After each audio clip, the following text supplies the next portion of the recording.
Me llamo Casimiro Bravata, tengo 48 años y llevo 26 manejando tráileres de carga por las carreteras del norte de México. He cruzado la Rumorosa cientos de veces, quizás miles si me pusiera a contarlas, esa sierra traicionera entre Mexicali y Tecate, donde la neblina aparece de la nada, donde las curvas cerradas han cobrado más vidas de las que cualquier estadística oficial quiere admitir, y donde todo transportista que se respete conoce, aunque sea de oídas, alguna historia que no tiene explicación normal. Yo nunca les había dado crédito a esas historias, hasta hace 4 meses. Soy de Mexicali, Baja California, nacido y criado ahí, hijo de camionero, nieto de camionero, con la carretera prácticamente metida en la sangre desde antes de que yo supiera manejar.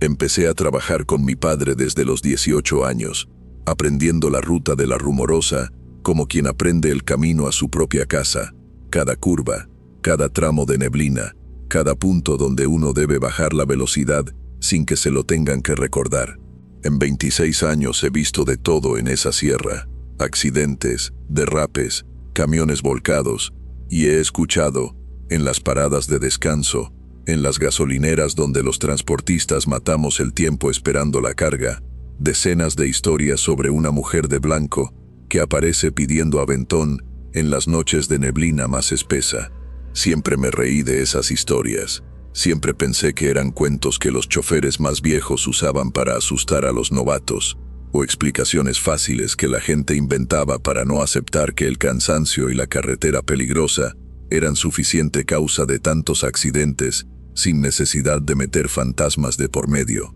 Fue un miércoles de octubre cuando dejé de reírme. Salí de Mexicali pasadas las 10 de la noche, con un cargamento que tenía que entregar en Tijuana antes del amanecer, un viaje que había hecho cientos de veces y que normalmente me tomaba poco más de 2 horas cruzando la sierra. Esa noche específicamente había una neblina como pocas veces había visto en todos mis años de manejar esa ruta. Una neblina tan espesa que en ciertos tramos apenas alcanzaba a ver unos metros adelante del cofre de mi tráiler, obligándome a reducir la velocidad muy por debajo de lo normal, avanzando casi a paso de tortuga por los tramos más peligrosos de la sierra.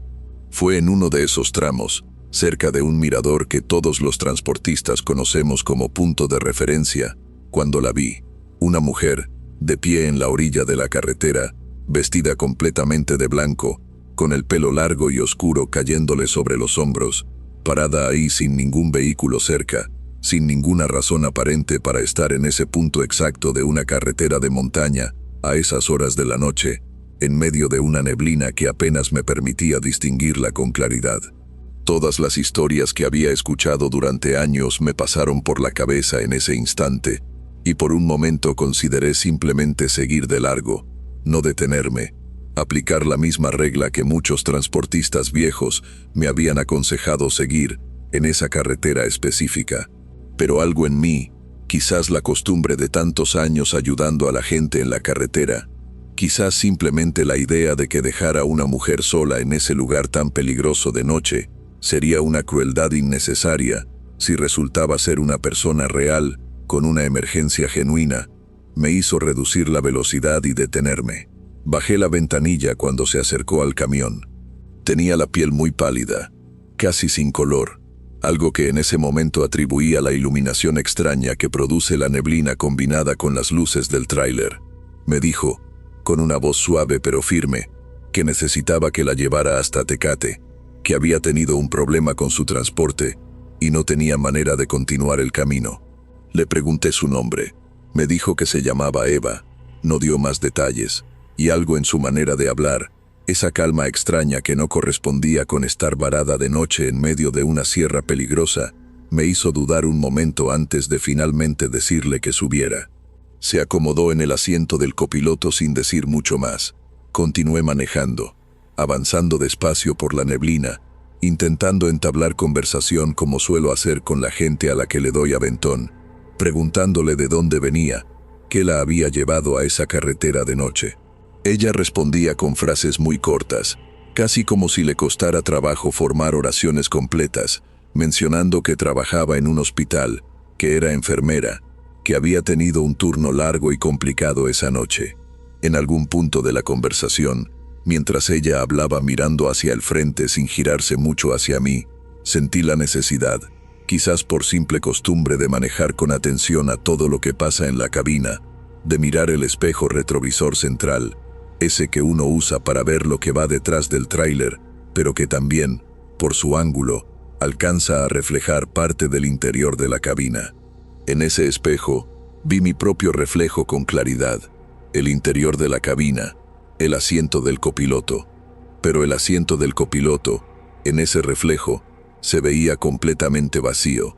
No había ninguna figura ahí, ninguna sombra, nada que indicara que había una mujer sentada a mi lado, aunque cuando giré la cabeza directamente hacia ella, ahí seguía, sentada con las manos cruzadas sobre el regazo, mirando hacia el frente con esa expresión tranquila que no había cambiado en todo el trayecto. Sentí un frío que me subió desde el estómago hasta la nuca, ese tipo de miedo que uno reconoce enseguida como distinto a cualquier otro miedo normal de la carretera. Volví a mirar el espejo, con más atención esta vez, tratando de confirmar lo que acababa de ver. El asiento seguía vacío en el reflejo. Miré directamente hacia ella de nuevo. Seguía ahí, físicamente presente, con esa misma calma inquietante. Intenté mantener la compostura, decirme a mí mismo que quizás era un problema del espejo, algún ángulo extraño causado por la neblina y las luces reflejándose de manera rara, cualquier explicación que me permitiera seguir manejando sin caer en el pánico completo en medio de esa sierra peligrosa. Pero entonces noté algo más, algo que terminó de confirmar que lo que estaba pasando no tenía ninguna explicación normal. La carretera frente a mí, que hasta ese momento había reconocido perfectamente por los años de experiencia manejando esa misma ruta, empezó a repetirse. Pasé por un letrero específico que marca un tramo particular de la sierra. Un letrero que conozco de memoria por haberlo visto cientos de veces. Y unos minutos después, sin haber tomado ninguna desviación, sin haber dado vuelta en ningún punto, volví a pasar por ese mismo letrero exacto, con la misma inclinación, la misma pintura descascarada en la esquina inferior derecha que reconozco perfectamente después de tantos años. Al principio pensé que había perdido la orientación por culpa de la neblina, que quizás había dado alguna vuelta sin darme cuenta y había regresado accidentalmente sobre mis propios pasos. Pero cuando el mismo letrero apareció por tercera vez, exactamente igual, en el mismo punto de la curva, con el mismo ángulo de visión, entendí que no era un error de orientación. Era algo más, algo que no lograba procesar completamente mientras el pánico empezaba a apoderarse de mí de una manera que en 26 años de manejar esa carretera nunca había sentido. Miré de nuevo hacia la mujer, hacia Eva, buscando alguna reacción de su parte ante lo que estaba pasando, esperando que ella también notara que estábamos atrapados en algún tipo de repetición imposible de la carretera. Ella seguía con la misma expresión tranquila, mirando hacia el frente, como si todo estuviera completamente normal, como si esa repetición de la carretera fuera exactamente lo que ella esperaba que pasara. Le pregunté, con la voz temblando más de lo que hubiera querido admitir, si ella también notaba que estábamos pasando por el mismo tramo de carretera una y otra vez. Se giró hacia mí por primera vez en todo el trayecto, lentamente, y me dijo, con esa misma voz suave y calmada, que sí, que ella conocía muy bien ese tramo de carretera, que llevaba mucho tiempo recorriéndolo, y que a veces la carretera necesitaba que alguien la acompañara un rato antes de dejarlo continuar. No entendí completamente lo que quiso decir con esas palabras en ese momento, pero algo en la manera en que las dijo, con esa calma que ahora me parecía más inquietante que tranquilizadora, me hizo entender que estaba frente a algo que superaba completamente cualquier explicación racional que yo pudiera intentar aplicarle a la situación. El letrero volvió a aparecer una cuarta vez, una quinta. En algún punto perdí la cuenta exacta de cuántas veces pasé por ese mismo tramo repetido de carretera, con la neblina cerrándose cada vez más espesa a mi alrededor, con Eva sentada tranquilamente a mi lado sin dar ninguna señal de alarma ante lo que estaba pasando, y con mi propio pánico creciendo hasta un punto donde apenas lograba mantener las manos firmes sobre el volante. Recordé entonces, en medio de ese pánico, algo que un transportista muy viejo me había contado hace años, en una de esas conversaciones de gasolinera donde uno escucha historias sin darles mucho crédito. Me había dicho que si alguna vez en La Rumorosa uno sentía que la carretera empezaba a comportarse de manera extraña, que se repetía o que perdía el sentido normal del tiempo y la distancia, lo único que servía era detener por completo el vehículo, apagar el motor y esperar en silencio absoluto, sin decir ni una palabra más, sin importar lo que pasara alrededor, hasta que la neblina se disipara por sí sola. Con las manos temblando, apliqué los frenos poco a poco, deteniendo el tráiler en el acotamiento de esa carretera que ya no reconocía como algo normal. Apagué el motor. Eva se quedó sentada a mi lado, sin moverse, sin decir nada, con esa misma expresión tranquila que no había cambiado en ningún momento de todo el trayecto extraño que acabábamos de vivir. Nos quedamos así, en silencio completo, durante lo que me parecieron horas, aunque probablemente fueron solo minutos, con la neblina rodeando completamente el tráiler, tan espesa que ni siquiera podía ver las luces de mis propios faros reflejándose en el asfalto frente a nosotros. En algún momento de ese silencio, sin haber escuchado la puerta abrirse ni cerrarse, sin ningún sonido que indicara movimiento, me di cuenta de que el asiento del copiloto estaba vacío. Eva ya no estaba ahí. Me quedé paralizado unos segundos más, sin atreverme a encender de nuevo el motor, sin atreverme casi a respirar, hasta que finalmente, con mucho cuidado, giré la llave y el tráiler volvió a arrancar. La neblina, poco a poco, empezó a disiparse, y frente a mí apareció un tramo de carretera que no reconocía como el mismo letrero repetido de antes, sino como un avance real hacia Tecate, con nuevos puntos de referencia que confirmaban que finalmente estaba saliendo de ese loop imposible en el que había quedado atrapado. Llegué a Tecate más de 2 horas después de lo que normalmente me hubiera tomado ese trayecto, con las manos todavía temblando sobre el volante. Entregué mi carga con dificultad para concentrarme en el papeleo normal del trabajo, y decidí, contra mi costumbre habitual, quedarme a descansar unas horas en un motel de la ciudad antes de continuar cualquier otro viaje esa semana. Le conté lo sucedido a un compañero de trabajo mucho más viejo que yo, un hombre que lleva más de 40 años manejando esa misma ruta y que siempre ha sido de los que sí creen en las historias de la mujer de blanco de La Rumorosa. Me escuchó con atención, sin ninguna sorpresa en su expresión, y cuando terminé de contarle todo, me dijo que yo no era el primero al que le pasaba algo así, que él mismo conocía al menos otros 3 transportistas, a lo largo de los años, que habían contado experiencias parecidas, siempre con esa mujer que se identificaba de alguna manera relacionada con enfermería o con hospitales, siempre con el mismo fenómeno de la carretera repitiéndose, y siempre con la misma solución de detenerse por completo y esperar en silencio hasta que la neblina se disipara. Me contó una versión de la historia que él había escuchado hace muchos años, sobre una enfermera que había muerto en un accidente en ese mismo tramo de carretera hace varias décadas, cuando el vehículo en el que viajaba, regresando de un turno nocturno muy largo en un hospital de Mexicali, se había salido de la carretera en una curva cerrada durante una noche de neblina espesa, quedando su cuerpo sin ser encontrado durante varios días debido a lo escarpado del terreno en esa zona específica de la sierra. Desde entonces, según la historia que mi compañero conocía, algunos transportistas reportaban encontrarla parada en la carretera, pidiendo aventón hacia Tecate, el destino que nunca logró alcanzar esa noche de su propio accidente. No he vuelto a manejar esa carretera de noche desde entonces, algo que me ha complicado bastante el trabajo, porque muchas de mis rutas requieren viajes nocturnos por esa misma sierra.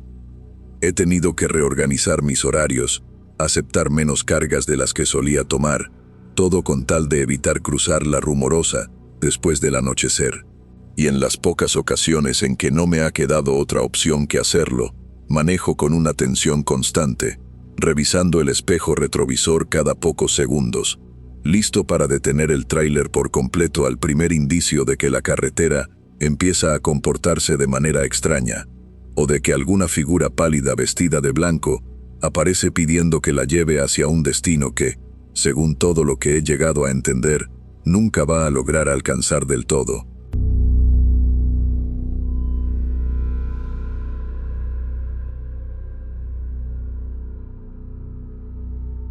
Vi cómo un hombre se convertía en otra cosa a través de un visor térmico, y lo peor no fue verlo. Lo peor fue que esa cosa se giró y me miró de vuelta, a 1 kilómetro de distancia, en total oscuridad, como si mis binoculares no fueran un instrumento óptico, sino una ventana abierta hacia donde yo estaba parado. Me llamo Deneb Salcido, trabajo en la patrulla fronteriza, sector de Arizona, desierto de Sonora, turno de noche casi siempre.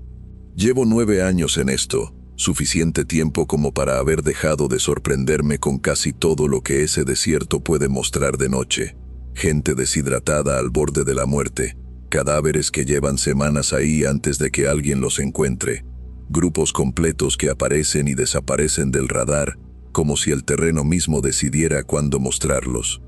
Uno se endurece con los años, o al menos cree que se endurece, hasta que algo llega y le recuerda que hay categorías de miedo que uno todavía no había estrenado. No le voy a aburrir explicándole toda mi historia personal, de dónde soy, por qué elegí este trabajo. Lo que importa aquí es una sola noche de marzo, un cerro donde monté guardia solo, mientras el resto de mi unidad cubría otros puntos a varios kilómetros de distancia, y un equipo de visión térmica que hasta esa noche nunca me había mostrado nada que no pudiera explicar con manuales de entrenamiento. El equipo térmico es sencillo de leer una vez que uno se acostumbra. El cuerpo humano se ve como una silueta que va del naranja al amarillo brillante, más caliente en el torso y la cabeza, donde se concentran los órganos vitales y el mayor flujo sanguíneo,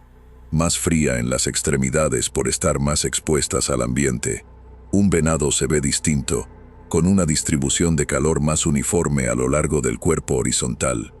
Un motor recién apagado se ve como un bloque de calor residual que va perdiendo intensidad de manera predecible con el paso de los minutos. Con los años, uno aprende a distinguir todo eso sin pensarlo, de la misma manera que uno reconoce una voz conocida sin tener que analizar cada sílaba. Esa noche estaba asignado a un punto de observación elevado, un cerro pequeño desde donde teníamos buena visibilidad de un tramo amplio de desierto que, por reportes de inteligencia recientes, sabíamos que estaba siendo usado esa semana por un grupo específico de contrabandistas para mover tanto personas como mercancía. El aire estaba frío, típico de esa época del año en el desierto durante la noche, con esa sequedad que hace que cada sonido viaje más lejos de lo normal. El crujido de una rama, el aullido distante de un coyote real, el zumbido bajo de algún vehículo pasando por una carretera secundaria a varios kilómetros. Cerca de la 1 de la madrugada, detecté a un hombre solo, avanzando por un tramo bajo del desierto a aproximadamente 1 kilómetro de mi posición, moviéndose con ese conocimiento del terreno que delata a un coyote experimentado, evitando la arena suelta que dificulta el paso y deja huellas, buscando el suelo firme entre la vegetación baja, adelantándose probablemente para verificar que el camino estuviera despejado antes de que su grupo avanzara detrás de él. Reporté su posición aproximada por radio, un procedimiento que había repetido cientos de veces en 9 años de servicio, sin ninguna sensación de que esa noche fuera a ser distinta de cualquier otra. Lo seguí con los binoculares durante varios minutos mientras avanzaba, deteniéndose ocasionalmente para revisar algo en el suelo, quizás marcas dejadas por grupos anteriores, quizás simplemente orientándose respecto a algún punto de referencia que solo él conocía. En un momento se detuvo por completo, en un claro entre unos arbustos bajos de Gobernadora, y se quedó ahí parado, sin moverse, durante un tiempo que me pareció más largo de lo normal, para alguien que en teoría debía estar avanzando con prisa hacia un punto de encuentro. Fue en ese momento, mientras yo seguía observando a través de los binoculares esperando que retomara la marcha, cuando empecé a notar algo extraño en la lectura térmica de su cuerpo. La silueta, hasta ese instante perfectamente normal en su distribución de calor, empezó a mostrar un patrón que no correspondía a nada que yo hubiera visto antes en años de usar ese tipo de equipo. El calor corporal En lugar de mantenerse estable en las zonas donde normalmente se concentra, empezó a expandirse de una manera irregular, como si el cuerpo entero estuviera generando temperatura adicional de golpe, extendiéndose hacia los bordes de la silueta de una manera que hacía que la figura pareciera crecer en la pantalla, no de forma súbita, sino con esa progresión lenta y constante que uno ve cuando el agua empieza a hervir, sin que uno pueda señalar el segundo exacto en que dejó de estar quieta. Bajé los binoculares un momento, pensando en un primer instante que se trataba de algún error del equipo,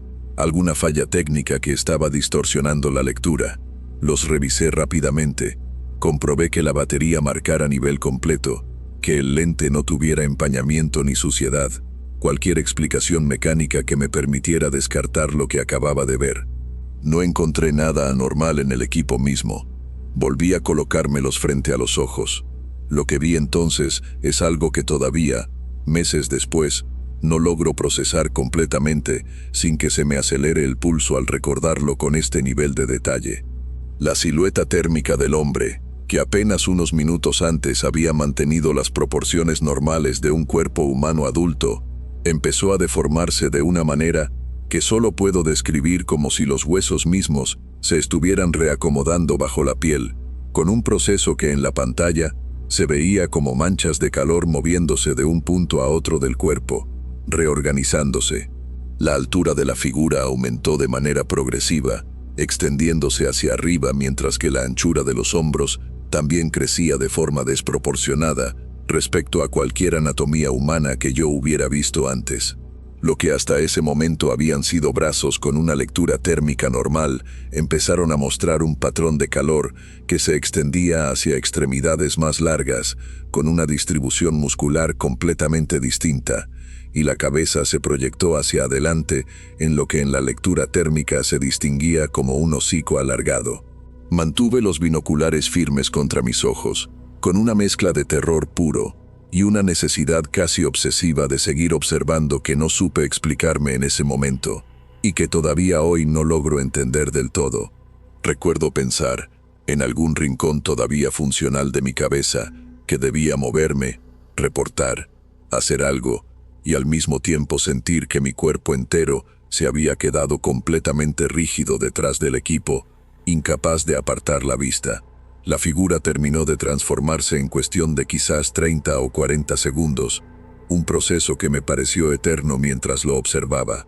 Lo que quedó parado en ese claro del desierto, mostrado a través de mi equipo térmico, como una silueta de calor, con una forma que no correspondía a nada humano, era algo con una estructura corporal que solo puedo describir como una mezcla entre humana y de algún animal grande, con una postura bípeda pero con proporciones alargadas en las extremidades, y una lectura de calor corporal general mucho más intensa y extendida que la de cualquier ser humano que hubiera observado antes con ese mismo equipo, como si ese cuerpo generara más energía de la que un organismo normal debería poder producir. Y entonces, en el momento que más me ha perseguido desde esa noche, esa figura se giró completamente, apuntando directamente hacia la dirección donde yo estaba parado, a 1 kilómetro de distancia, en completa oscuridad, sin ninguna luz visible que hubiera podido delatar mi posición a simple vista. La figura se quedó mirando directamente hacia mí, hacia mis binoculares, con una fijeza que hizo que el corazón me diera un vuelco, como si de alguna manera, a través de esa distancia, y en la oscuridad total del desierto esa noche, esa cosa supiera exactamente dónde estaba yo parado observándola, aunque no hubiera ninguna manera física de que pudiera verme.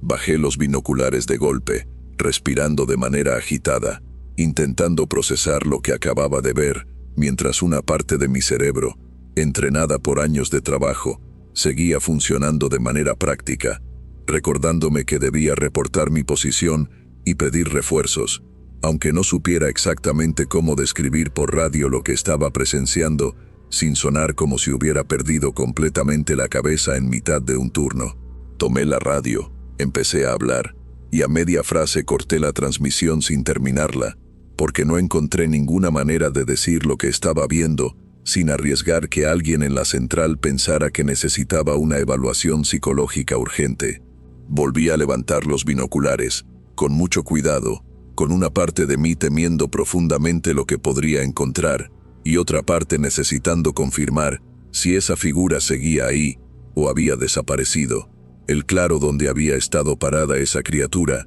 aparecía ahora completamente vacío en la lectura térmica, sin ninguna silueta de calor visible, como si nunca hubiera habido nada ahí. Me quedé en mi posición el resto de esa noche, con los binoculares prácticamente pegados a los ojos, escaneando constantemente el terreno a mi alrededor, sin volver a detectar ninguna lectura térmica anormal, aunque la sensación de estar siendo observado no me abandonó en ningún momento, hasta que el sol empezó a salir y mi turno finalmente terminó. Reporté al terminar, en el informe oficial, que había perdido contacto visual con un posible coyote durante mi vigilancia nocturna, sin agregar ningún detalle más sobre lo que realmente había presenciado a través de mi equipo térmico. No estaba dispuesto a arriesgar mi credibilidad, ni potencialmente mi trabajo, contando algo que sabía perfectamente que sonaría a una alucinación provocada por el cansancio o el estrés acumulado de tantos turnos nocturnos seguidos.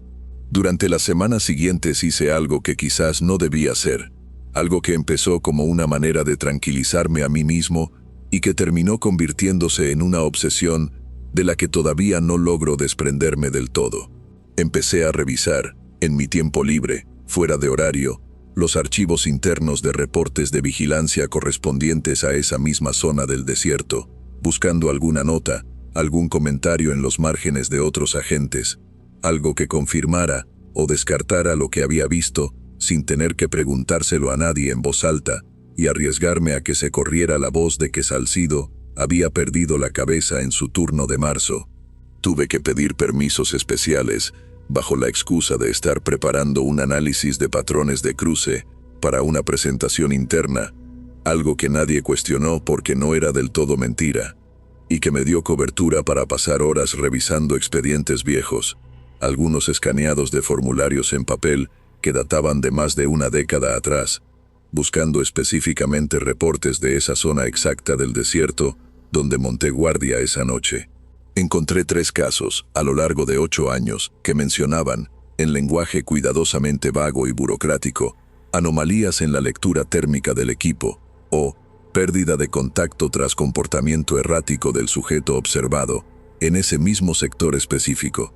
Ninguno de los 3 reportes daba detalles más allá de esas frases genéricas, el tipo de lenguaje que uno usa cuando quiere dejar constancia de algo, sin comprometerse a explicarlo del todo, quizás porque el agente que lo escribió tampoco supo cómo explicarlo, o quizás porque sabía exactamente lo que había visto y decidió, igual que yo, no ponerlo por escrito con más precisión de la necesaria. Los 3 reportes estaban firmados por agentes distintos, ninguno de los cuales trabajaba ya en la agencia, según pude confirmar cruzando los nombres con el directorio interno de personal activo. 2 de ellos tenían fecha de baja de servicio relativamente cercana a la fecha del reporte anómalo, en un lapso de pocos meses, algo que en mi experiencia no es del todo inusual. La gente deja este trabajo por muchas razones: el desgaste psicológico de los turnos nocturnos, problemas familiares, mejores ofertas en otros sectores de seguridad.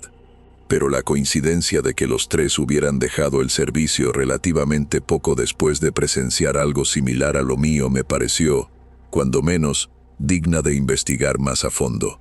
Con paciencia, y usando contactos que había hecho a lo largo de 9 años en distintas asignaciones, logré ubicar a uno de esos 3 agentes, un hombre que ya no trabajaba en la patrulla fronteriza, pero que seguía viviendo en la zona, ahora empleado en seguridad privada, para una empresa de logística en Tucson. Se llamaba Fulgencio Terrazas, y cuando finalmente logré contactarlo, después de varios mensajes que ignoró, y una llamada que colgó a los pocos segundos de que yo mencionara la razón de mi contacto, aceptó reunirse conmigo, aunque me dejó claro desde el principio que no quería que nada de lo que dijera quedara grabado ni por escrito, de manera que pudiera vincularse con su nombre. Nos vimos en un restaurante de comida rápida a las afueras de Tucson, un lugar neutral, público, donde ninguno de los dos tenía que sentirse en peligro de hablar de algo tan extraño, en un ambiente demasiado silencioso o aislado. Fulgencio, un hombre de unos 50 años con la piel curtida por décadas trabajando al aire libre, escuchó mi relato completo sin interrumpirme una sola vez, con una expresión que fue cambiando gradualmente de la cautela inicial hacia algo más parecido al reconocimiento, como quien escucha a alguien describir con precisión un lugar que él mismo visitó hace mucho tiempo. Cuando terminé, se quedó callado un momento, revolviendo el hielo de su vaso con la pajilla, antes de confirmarme que sí, que él había vivido algo prácticamente idéntico hacía 6 años, en ese mismo sector, aunque con una diferencia que me heló la sangre cuando la mencionó. En su caso, no había estado observando a distancia con equipo térmico. Había estado a pie, en tierra, a menos de 100 metros de la transformación, porque en ese entonces todavía se hacían más patrullajes a pie en esa zona, antes de que se reforzara con más tecnología de vigilancia remota. Me explicó que él tampoco había reportado lo sucedido con detalle completo en su momento, por las mismas razones que yo, y que había pasado meses después de ese incidente, cuestionando su propia percepción, su propia cordura, hasta que decidió que la única manera de mantener su salud mental era dejar el trabajo por completo y alejarse tanto como pudiera de esa zona del desierto, algo que había logrado hasta el punto de que ahora, 6 años después, evitaba manejar incluso por carreteras que pasaran cerca de ese sector, prefiriendo rutas más largas, con tal de no tener que ver ese paisaje ni de lejos. Le pregunté si tenía alguna teoría sobre qué era exactamente lo que habíamos visto los dos, con 6 años de diferencia, en el mismo tramo de desierto. Me dijo que en sus años trabajando esa frontera había escuchado, entre comentarios sueltos de pobladores locales de ambos lados de la línea, menciones ocasionales a algo que algunos llamaban nahual, un concepto que, según le habían explicado, venía de tradiciones muy antiguas de la región, anteriores incluso a la llegada de los españoles, referido a personas con la capacidad de transformarse en animales, generalmente lobos o coyotes de tamaño mayor al normal, y que en algunas versiones de esas historias, esos seres tenían alguna relación específica con el desierto mismo, con quienes lo cruzan de noche, aunque nadie parecía tener claro si esa relación era de amenaza directa, de vigilancia, o de algo más complicado que ni las historias más viejas terminaban de explicar del todo. Fulgencio no supo darme más detalles que esos, más allá de confirmarme que él tampoco había vuelto a hablar del tema con nadie más en la agencia, ni siquiera con su esposa, a quien solo le había dicho que había dejado el trabajo por el desgaste general del turno nocturno, sin entrar en detalles de lo que realmente lo había empujado a irse. Regresé a mi turno normal la semana siguiente a esa reunión, con la información que Fulgencio me había dado, dándome vueltas en la cabeza, de una manera que no lograba apagar. No pedí traslado a otro sector, en parte porque no tenía una justificación oficial que sonara razonable para pedirlo, y en parte porque, si soy honesto, una parte de mí necesitaba entender mejor qué era lo que compartía ese pedazo de desierto con nosotros durante los turnos más solitarios, aunque esa necesidad de entender fuera exactamente lo contrario de lo que la prudencia me aconsejaba. Desde esa noche de marzo he vuelto a notar,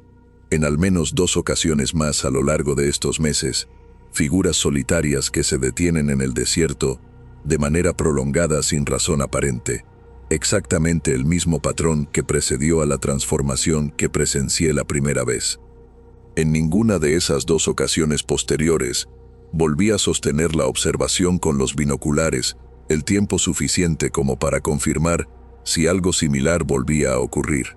En cuanto veo esa pausa característica, ese quedarse quieto sin razón lógica, en medio de terreno abierto, bajo el equipo de inmediato, reporto una posición aproximada por radio y dejo que sea otro compañero quien se acerque en tierra a confirmar en persona qué es lo que hay ahí, si es que para cuando llega todavía queda algo que confirmar. No sé con certeza qué es exactamente lo que vi esa noche, ni qué relación tiene, si es que tiene alguna, con la gente a la que en apariencia guía o precede a través del desierto. No sé si Fulgencio Terrazas y yo somos los únicos 2 agentes que han presenciado esa transformación con la claridad suficiente como para no poder convencerse a sí mismos de que fue solo cansancio, o si hay otros que, como los agentes de esos otros 2 expedientes que encontré, decidieron simplemente irse, sin dejar registro de lo que realmente los hizo tomar esa decisión. Lo único que sé con absoluta certeza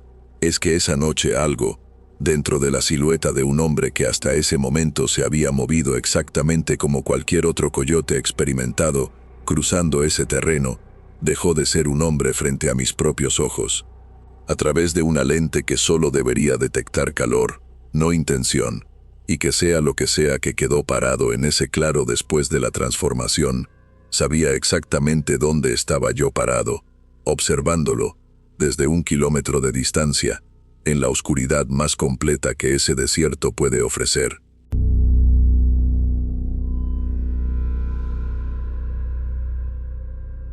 Me llamo Rosaura Peniche, tengo 31 años, y hasta hace 4 meses no le hubiera creído a nadie que me contara algo como lo que voy a contarle ahora. Soy de Tijuana, casada con Emiliano, y tenemos una hija que en ese entonces tenía apenas 6 semanas de nacida. Fuimos a pasar un fin de semana al Valle de Guadalupe para celebrar que por fin, después de un embarazo complicado, las 3 estábamos bien. Rentamos una cabana de esas que salen en las revistas de viajes, toda de vidrio, con vista directa a los viñedos, sin cortinas casi en ninguna parte porque el diseño entero estaba pensado para que uno se sintiera dentro del paisaje. Nos costó un dineral, pero queríamos algo especial después de meses tan difíciles. Llegamos un viernes por la tarde, con la bebé, Camila, dormida en su portabebés, y el dueño de la propiedad, un hombre mayor de la zona que administraba varias cabanas similares repartidas por el valle, nos entregó las llaves con una amabilidad que en su momento me pareció normal, y que ahora, mirando hacia atrás, reconozco como algo más parecido a la incomodidad de alguien que sabe algo que prefiere no decir. Antes de irse, mientras Emiliano bajaba las maletas del carro, el hombre me hizo una pregunta rara. Me preguntó si la bebé lloraba mucho de noche. Le dije que sí, como todos los recién nacidos, y él asintió despacio, con una expresión que no supe leer, y me dijo que si en algún momento escuchábamos algo raro afuera durante la noche, que no abriéramos ninguna puerta ni ventana bajo ninguna circunstancia, sin importar lo que viéramos o escucháramos. Le pregunté a qué se refería. Me dijo solo que en el valle, algunas noches, las luces andan sueltas, y que era mejor no llamar su atención. No le di mayor importancia. Pensé que era una manera pintoresca de advertirnos sobre animales del monte, quizás coyotes o algo así. Cenamos temprano, dimos un paseo corto por los viñedos antes de que oscureciera completamente, y regresamos a la cabana cuando el sol ya se había puesto detrás de las montañas. Acostamos a Camila en su cuna, colocada en la recámara principal, justo al lado de la pared de vidrio que daba hacia el viñedo trasero, con una vista hermosa de hileras de vid que se perdían en la oscuridad. Nos dormimos relativamente temprano, cansados del viaje. Me desperté cerca de la 1 de la madrugada porque Camila empezó a llorar, algo completamente normal en una bebé de 6 semanas. Me levanté para atenderla, y mientras caminaba hacia la cuna, algo por el rabillo del ojo me hizo detenerme en seco frente al ventanal. Afuera, sobre el viñedo, había luces. No como faros de carro, no como linternas, eran esferas de luz anaranjada y roja, del tamaño aproximado de una sandía cada una, flotando a poco más de 1 metro del suelo, moviéndose entre las hileras de vid con una lentitud que no correspondía a ningún fenómeno natural que yo pudiera nombrar. Conté al menos 5, quizás 6, avanzando en dirección a la cabana. Me quedé paralizada un momento, con Camila llorando cada vez más fuerte en la cuna, sin saber si despertar a Emiliano o seguir mirando para entender qué era lo que estaba viendo.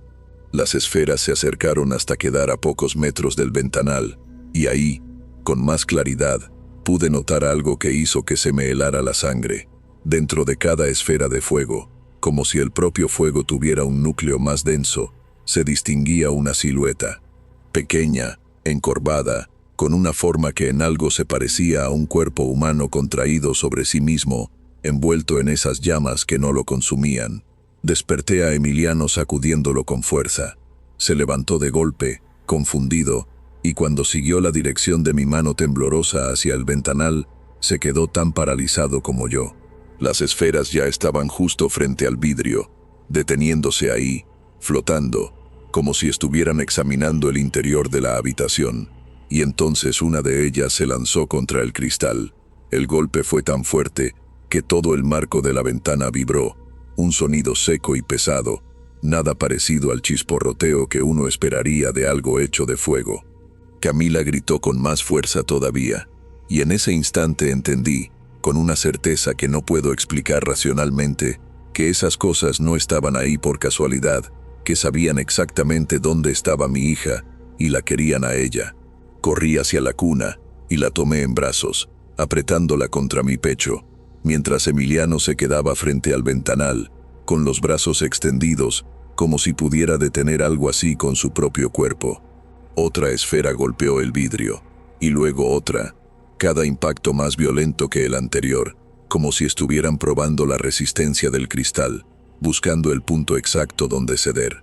Recordé entonces las palabras del dueño de la cabana: no abrir ninguna puerta ni ventana, sin importar lo que viéramos. Le grité a Emiliano que se alejara del vidrio, que no tocara nada, y los tres nos replegamos hacia el centro de la habitación, lo más lejos posible de las paredes de cristal, que de pronto, en una cabana diseñada para sentirse conectada con el paisaje, se sentían como la trampa más terrible en la que pudimos haber metido a nuestra hija.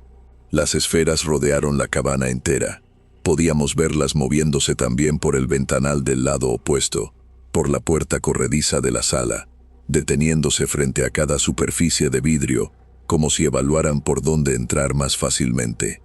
El golpeteo se volvió constante, sincronizado, como si estuvieran coordinando el ataque desde distintos ángulos de la casa al mismo tiempo, cada impacto resonando en toda la estructura. Camila no dejaba de llorar, y con cada llanto suyo, el golpeteo contra los vidrios se intensificaba, como si el sonido de su voz fuera exactamente lo que atraía a esas cosas con más fuerza. Intenté calmarla, meciéndola, susurrándole, pero el miedo en mi propio cuerpo probablemente se transmitía a ella de alguna manera, porque no lograba tranquilizarse en absoluto. Emiliano, con las manos temblando, sacó su teléfono para llamar al número de emergencia que el dueño nos había dejado escrito en una tarjeta sobre la mesa de la cocina, para cualquier problema con la propiedad.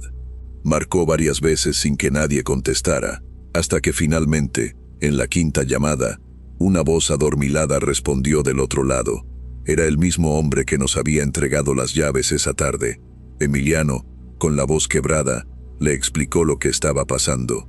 Hubo un silencio largo del otro lado antes de que el hombre respondiera, y cuando lo hizo, su voz ya no sonaba adormilada sino completamente alerta, casi resignada, como quien recibe una llamada que en el fondo esperaba y temía al mismo tiempo.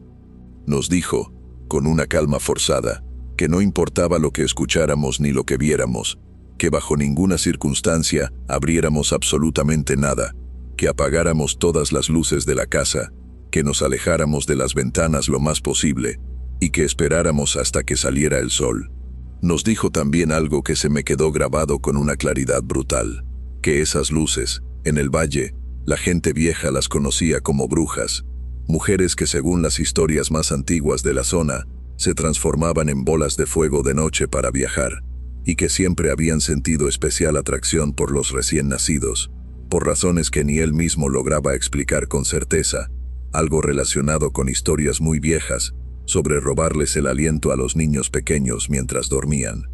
Colgó antes de que Emiliano pudiera preguntarle nada más, dejándonos solos en esa cabana de vidrio con las luces apagadas, agachados en el centro de la sala, con Camila apretada contra mi pecho, mientras las esferas de fuego seguían golpeando los ventanales con una violencia que no daba señales de disminuir. Esa fue, sin exagerar, la noche más larga de mi vida.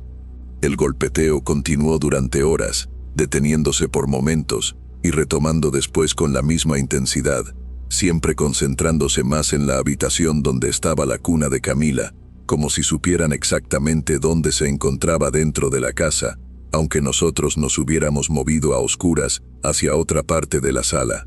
En un momento, Cerca de las 4 de la mañana, una de las esferas se detuvo justo frente al ventanal más cercano a nosotros, tan cerca que pude ver con claridad esa silueta pequeña y encorvada en su interior, y por un instante, aterrador, me pareció que esa forma giraba lo que sería su cabeza, buscándonos en la oscuridad de la sala, aunque no hubiera ninguna luz que nos delatara. El golpeteo empezó a disminuir poco antes de las 5 de la mañana, con los primeros indicios de claridad apareciendo en el horizonte detrás de las montañas. Las esferas fueron alejándose una por una, elevándose lentamente sobre el viñedo, hasta perderse en dirección a algún punto de la sierra que no logramos identificar con precisión, hasta que finalmente, cuando el sol ya empezaba a asomar por completo, no quedó ninguna. Salimos de esa cabana en cuanto amaneció, sin esperar siquiera a que llegara la hora oficial de salida, empacando todo con las manos todavía temblorosas. Revisamos los vidrios antes de irnos, buscando algún rastro físico de los golpes que habíamos escuchado con tanta claridad durante toda la noche. No encontramos ni una sola marca, ni una grieta, ni una huella de calor sobre el cristal, nada que confirmara físicamente lo que habíamos vivido, salvo el recuerdo compartido entre los tres, porque incluso Camila, meses después, sigue teniendo episodios de llanto inconsolable exactamente a esas mismas horas de la madrugada, algo que nuestro pediatra no ha logrado explicarnos del todo, y que nosotros, aunque nunca se lo hemos dicho directamente, sospechamos que tiene algo que ver con esa noche en el valle. No hemos vuelto a esa cabana, ni a ninguna otra propiedad de vidrio en esa zona, aunque el Valle de Guadalupe sigue siendo, para el resto de la gente que va, uno de los destinos más hermosos de Baja California. Para nosotros ahora, es un lugar que asociamos con el vidrio delgado de esos ventanales vibrando bajo golpes de fuego, y con la certeza de que ahí afuera, entre los viñedos, hay algo que sabe reconocer el llanto de un bebé recién nacido y que no necesita puerta ni ventana para hacerse notar, solo un cristal lo suficientemente frágil y una noche lo suficientemente oscura para intentarlo.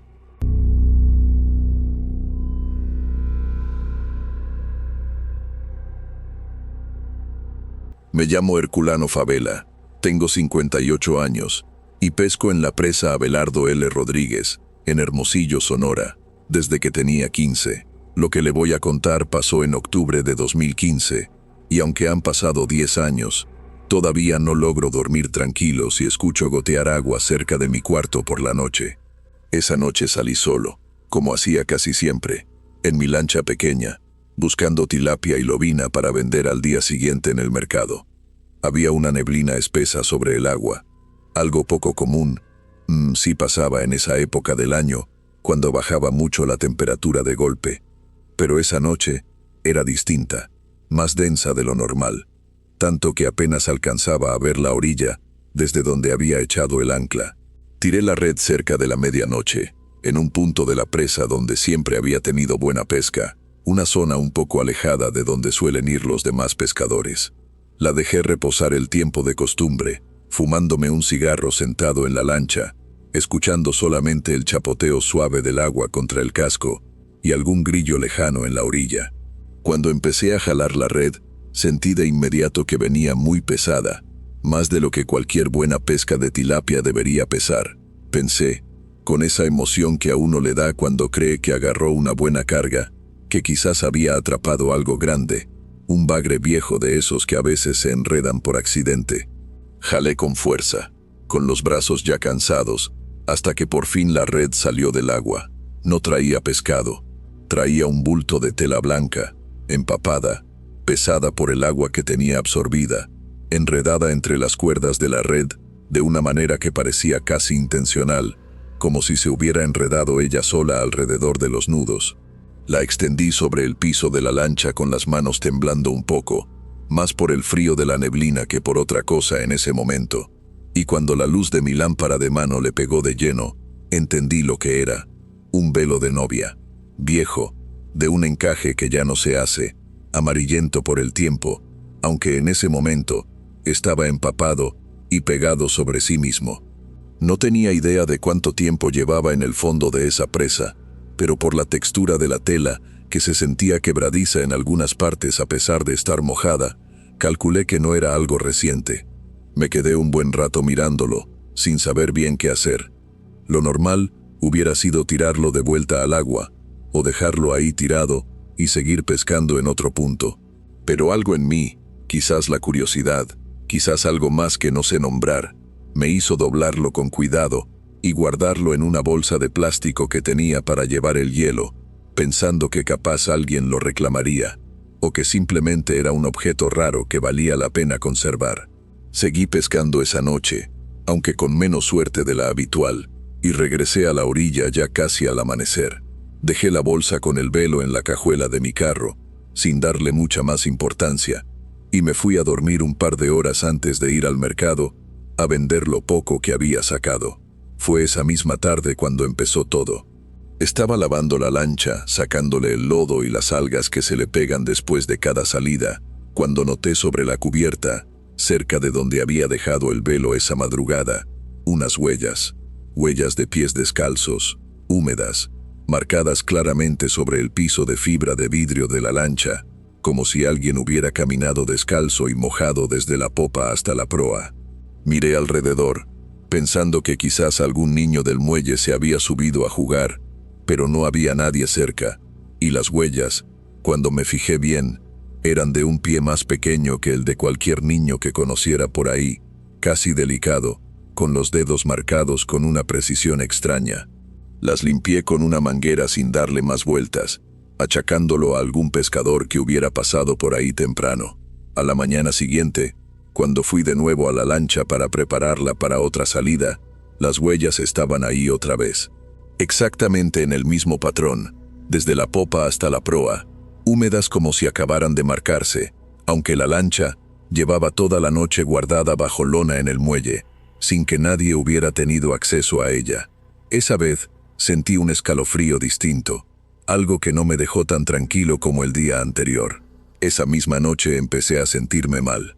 Un mareo fuerte que me agarró de golpe mientras cenaba, seguido de una debilidad en las piernas que me hizo tener que sentarme antes de caerme. Mi esposa, Herminia, se asustó y me llevó de inmediato al Hospital General de Hermosillo, donde los médicos, después de varios estudios, no lograron encontrar ninguna causa clara. Presión normal, azúcar normal, corazón normal. Me quedé internado 3 días en observación, sin que nadie supiera decirme con certeza qué era lo que me había provocado ese mareo tan violento. Fue durante esos 3 días internado cuando empezaron los sueños. Cada noche, apenas cerraba los ojos, aparecía una mujer vestida de novia, con el mismo velo empapado que yo había sacado del fondo de la presa, parada al pie de mi cama de hospital, sin decir nada al principio, solo mirándome fijamente con unos ojos que en el sueño se veían completamente negros,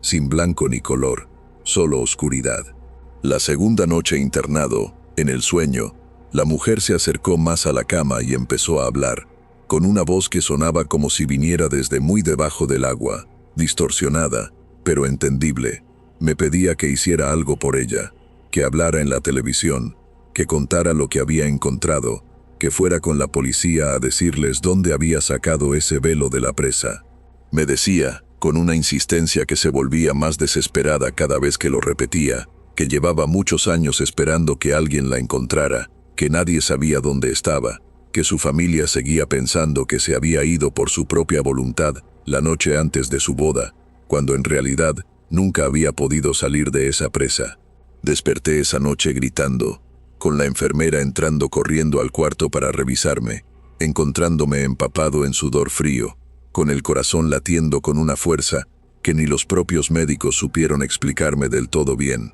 Le conté a Herminia lo del sueño al día siguiente, y ella, más pálida que yo, me confesó que la noche anterior, mientras dormía en la sala de espera del hospital, había soñado exactamente lo mismo. Una mujer de blanco pidiéndole que me convenciera de hablar, de ir a la policía, de contar lo que había encontrado en el fondo de la presa. Me dieron de alta al tercer día, sin ningún diagnóstico claro más allá de estrés y agotamiento, y regresé a mi casa todavía débil, todavía asustado. La primera noche de vuelta en mi cama, el sueño regresó, esta vez con más fuerza.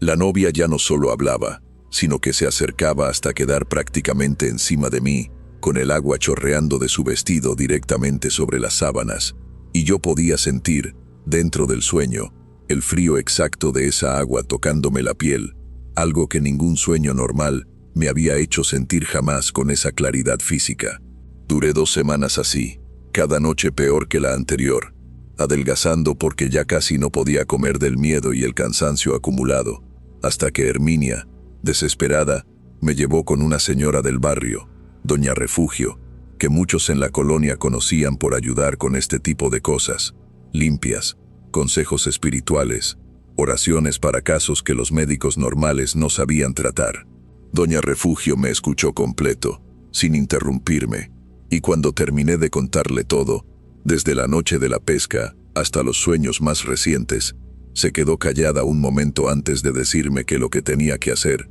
según ella, era exactamente lo que la mujer del sueño me estaba pidiendo, aunque no de la manera literal que yo pensaba.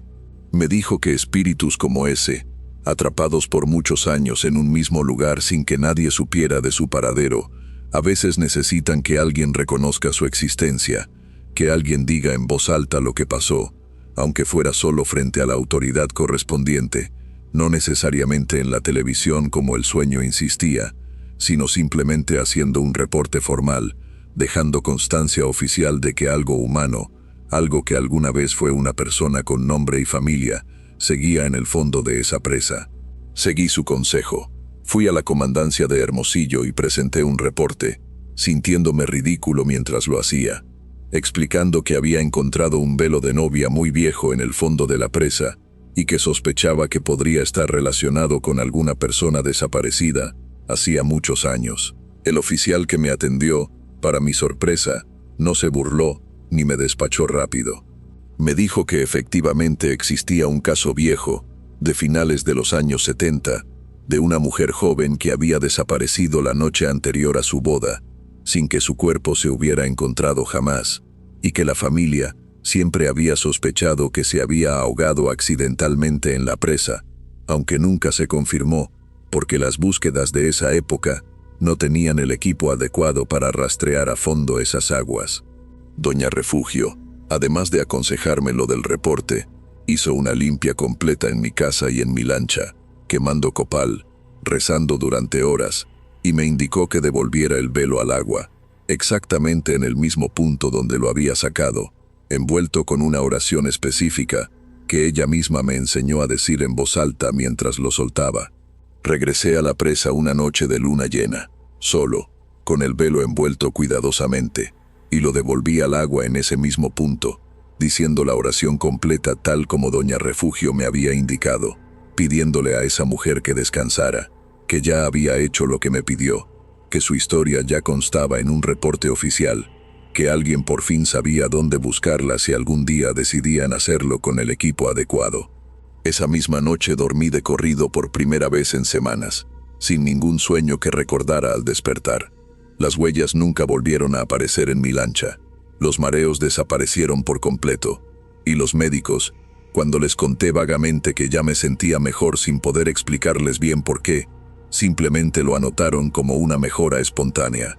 Han pasado 10 años desde esa noche de neblina. Sigo pescando en esa misma presa, aunque ya nunca tiro la red en ese punto específico donde saqué el velo, por respeto más que por miedo. Nunca supe si las autoridades hicieron algo con la información del reporte que presenté, si alguna vez mandaron a alguien a buscar con más equipo en esa zona de la presa. Lo que sí sé, con una certeza que no necesito que nadie más confirme, es que esa noche saqué del agua algo que llevaba más de 40 años esperando que alguien lo encontrara, y que cumplir con lo que me pidió, aunque fuera a mi manera, y no exactamente como ella lo soñó pedirme, fue lo único que me devolvió las noches tranquilas.